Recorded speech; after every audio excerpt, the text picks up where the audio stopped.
Hello, welcome to Sharks and Coffee. I am your host, Dr. Jaws, from the Virginian Marine ecoregion, and we are going to talk about Ocearch.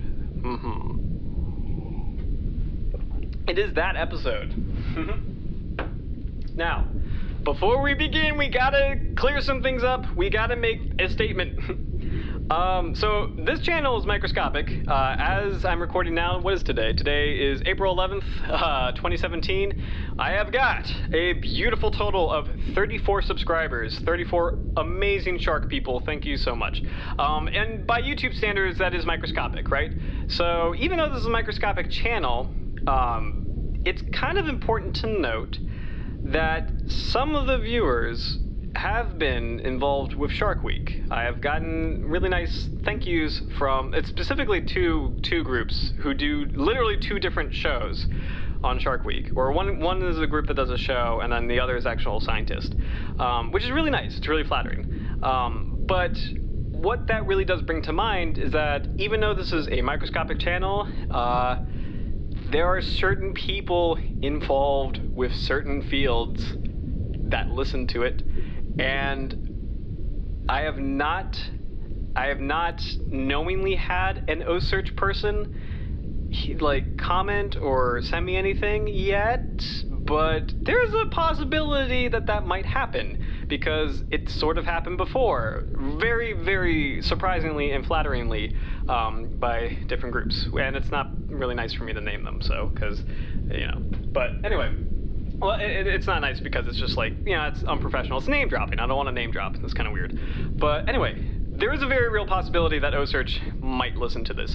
So Ocearch, if you are listening, I am going to be very, very careful with my words. How this video is going to be conducted is part one, I'm just going to explain what I have heard. And then, for better and worse, there's positives and negatives. And then part two, I will share my own opinions. But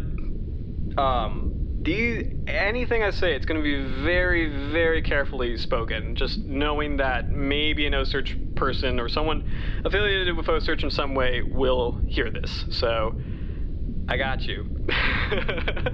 Oh, man. Yeah. I also probably should say, why talk about this? And it's because I really do think this is interesting, and Ocearch has gained a lot of traction for mostly positive ways, but there have been some very interesting complaints, well, not complaints, but concerns. And I just think in terms of the shark world, that's a really excellent topic to talk about. So that's why this is the Ocearch episode. And yeah, that's a lot of explanation. Let's talk about what Ocearch is, just in case there's anyone listening who does not know. So Ocearch is a group of, it's kind of like a mix of scientists and fishermen.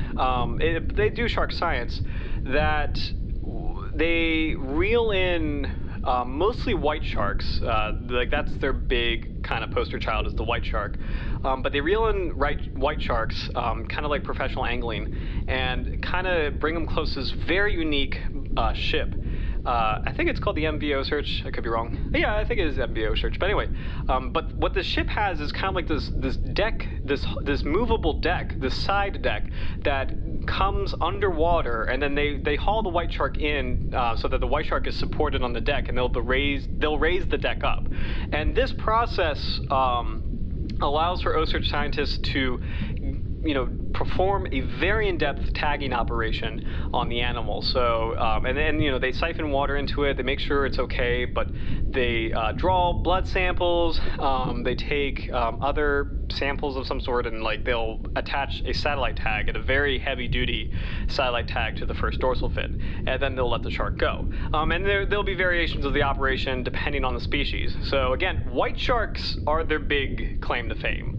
And Ocearch first kind of became famous via National Geographic, I believe. They kind of premiered, and I want to say that was a Guadalupe mission, but I could be wrong. But they kind of premiered on National Geographic, very innovative, very unique. And then they launched this thing called the shark tracker on the internet for anyone to see. So basically, the sharks they would tag, they would give them satellite tags.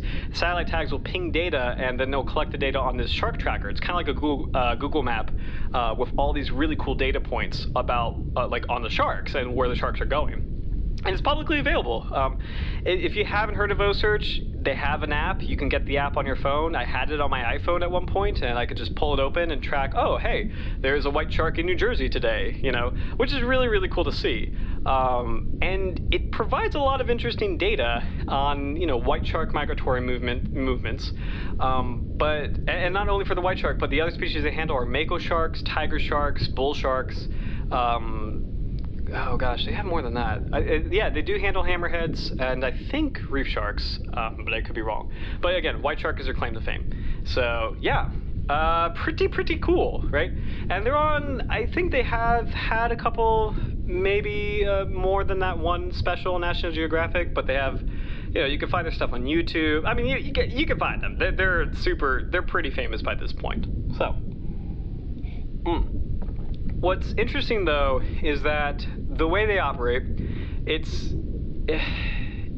really is unprecedented, and it's attracted positive and negative attention. So let's do part one.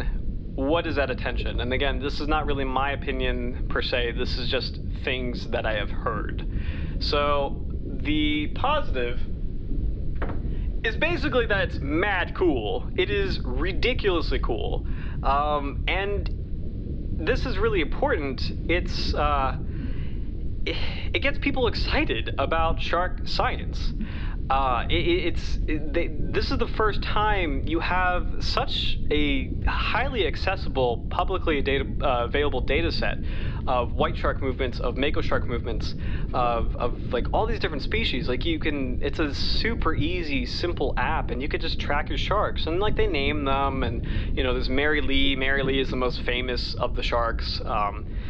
People follow her. I think Mary Lee has a Twitter actually, which is kind of hilarious. But people check in, and it's like a fun community, right? And the process of tagging them, it's just like badass, right? People get really into it. I'm sure Ocearch gets into it, right?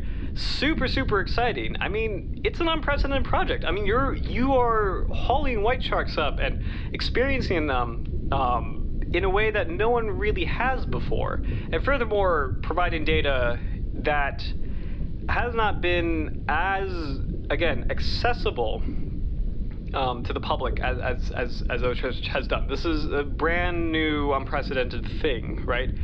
Or so it seems. 80%, I would say 80 to 90% of people who know Ocearch have a positive attitude towards it, and they think it's the coolest thing ever, right?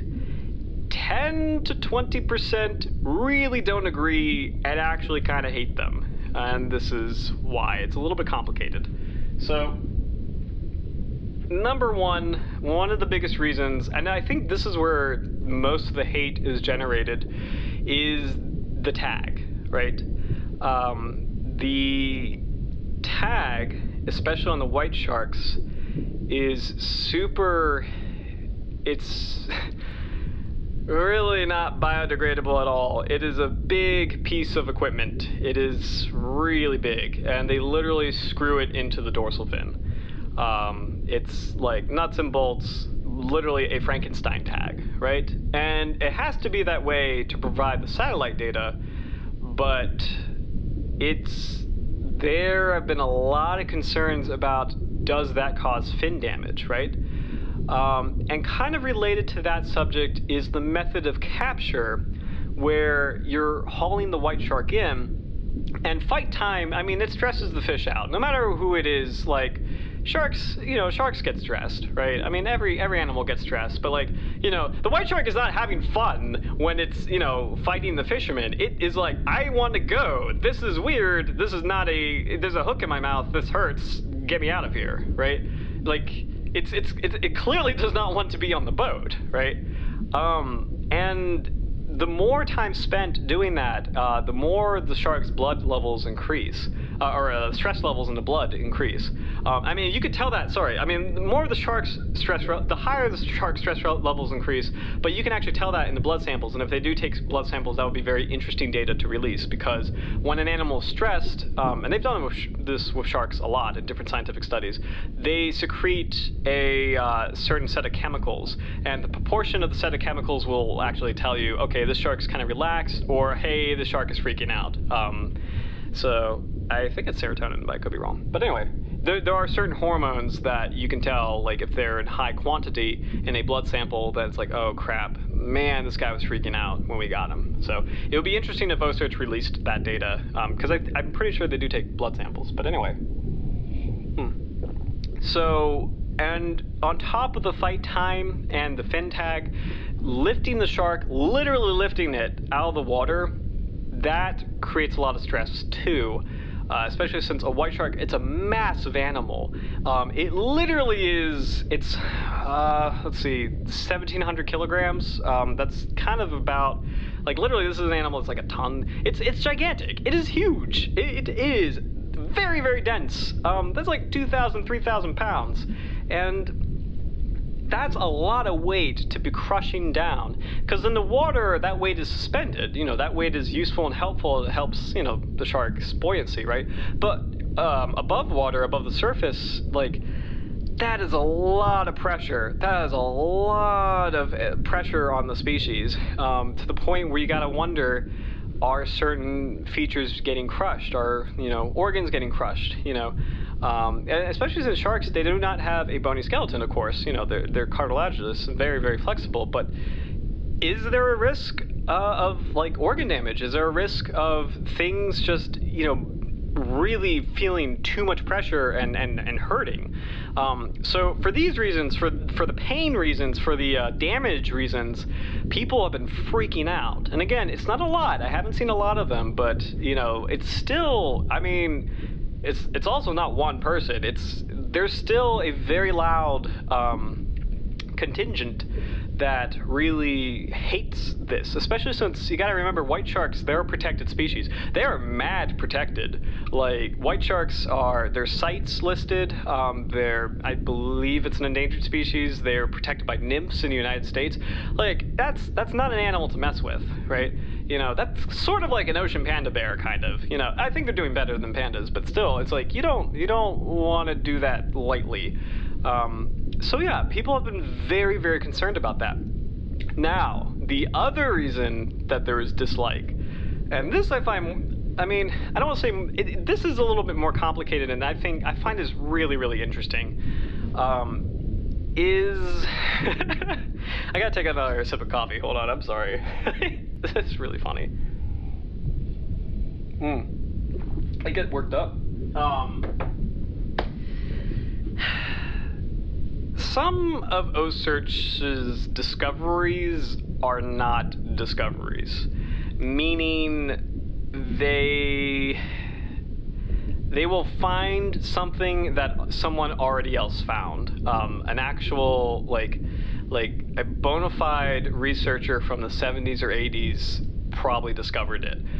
So probably the most famous example of that was they got into this whole thing about a white shark nursery in off New York. I think it is off New York, somewhere in the mid-Atlantic.